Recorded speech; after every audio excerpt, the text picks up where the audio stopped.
অসম বিধানসভাৰ প্ৰক্ৰিয়া আৰু কাৰ্য পৰিচালনা নিয়মাৱলীৰ 115 নং নিয়ম অনুসৰি মই সংকল্প প্ৰস্তাৱ উত্থাপন কৰিছোঁ আৰু প্ৰস্তাৱটো পাঠ কৰি দিছোঁ। মোৰ প্ৰস্তাৱটো হ'ল অসমৰ চৰকাৰী কৰ্মচাৰীসকলে পূৰ্বৰ পৰা অৱসৰকালীন জীৱনৰ বাবে চৰকাৰী পেঞ্চন লাভ কৰি আহিছিল।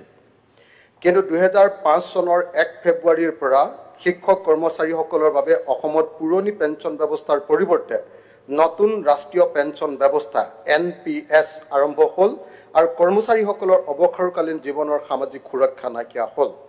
ফলত চৰকাৰী কৰ্মচাৰীসকলে ভৱিষ্যত জীৱনৰ সুৰক্ষা বিচাৰি নতুন পেঞ্চন ব্যৱস্থাৰ পৰিৱৰ্তে পুৰণি পেঞ্চন ব্যৱস্থা বিচাৰি আন্দোলনত নমা দেখা গৈছে। আনহাতে ভাৰত তথা অসম চৰকাৰে ঘোষণা কৰিছে যে সংযুক্ত পেঞ্চন ব্যৱস্থা প্ৰৱৰ্তন কৰা হ'ব। কিন্তু কৰ্মচাৰীসকল আৰু তেওঁলোকৰ সংগঠনসমূহ এই নতুন ব্যৱস্থাক লৈও সন্তুষ্ট নহয়। অসমৰ চৰকাৰী কৰ্মচাৰীসকলৰ ভৱিষ্যত সুৰক্ষাৰ বাবে আৰু জীৱনৰ কৰ্মঠ সময়খিনি চৰকাৰী তথা ৰাজহুৱা জীৱনৰ কাৰণে সমৰ্পণ কৰাৰ স্বীকৃতি স্বৰূপে অসমৰ সকলো চৰকাৰী শিক্ষক কৰ্মচাৰীৰ বাবে পুৰণি পেঞ্চন ব্যৱস্থা OPS প্ৰৱৰ্তন কৰাৰ প্ৰস্তাৱ অসম বিধানসভাত গ্ৰহণ কৰোৱা হওক।